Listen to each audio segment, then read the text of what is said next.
मुंबई एक ऐसा शहर जो कभी नहीं सोता, लेकिन इस चकाचौंध भरी नगरी में एक ऐसी जगह भी है जो रात के अंधेरे में दहशत का दूसरा नाम बन जाती है, स्टर्लिंग अस्पताल।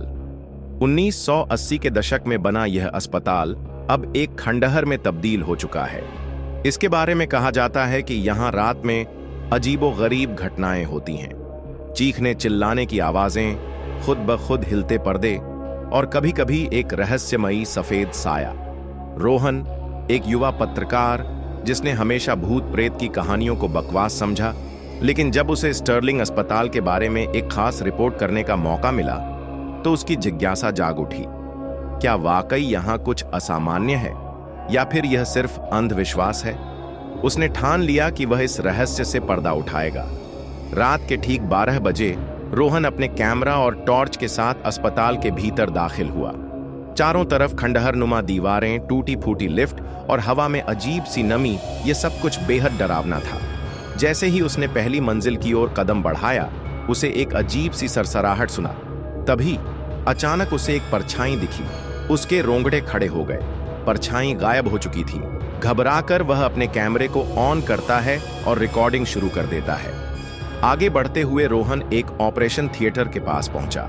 दरवाजे का हैंडल जंग लगा हुआ था, लेकिन जब उसने दरवाजा खोलने की कोशिश की तो वह खुद ब खुद खुल गया। अंदर चारों तरफ पुराने ऑपरेशन के औजार फैले थे जिन पर सूखा खून लगा हुआ था। तभी अचानक टेबल पर रखा एक औजार जमीन पर गिर पड़ा। रोहन ने तेजी से पलट कर देखा, लेकिन वहां कोई नहीं था। वह धीरे धीरे कैमरे के लेंस से सब कुछ रिकॉर्ड कर रहा था। तभी उसे पीछे से किसी के सांस लेने की हल्की आवाज सुनाई दी। जब उसने पलट कर देखा तो एक सफेद साया दिखाई दिया। ये कोई महिला थी जिसके बाल बिखरे हुए थे, चेहरा सफेद और आंखें लाल। वह धीरे धीरे उसकी ओर बढ़ रही थी।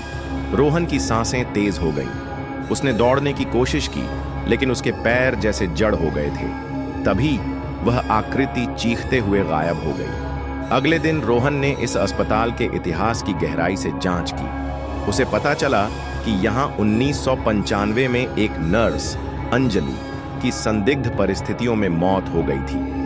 कहा जाता है कि उसने अस्पताल में हुए एक बड़े घोटाले का पर्दाफाश करने की कोशिश की थी, लेकिन उसे मार दिया गया। तब से कई लोग उसकी आत्मा को यहाँ भटकते हुए देखने का दावा करते हैं। रोहन ने अपने रिपोर्ट में यह कहानी प्रकाशित की, लेकिन उसने महसूस किया कि कुछ रहस्य कभी पूरी तरह सुलझाए नहीं जा सकते। स्टर्लिंग अस्पताल अब भी वीरान पड़ा है और लोग अब भी वहां से आने वाली रहस्यमयी आवाजों की कहानियां सुनाते हैं। क्या वह वास्तव में भूत था या किसी ने सिर्फ एक डरावना माहौल बना रखा था?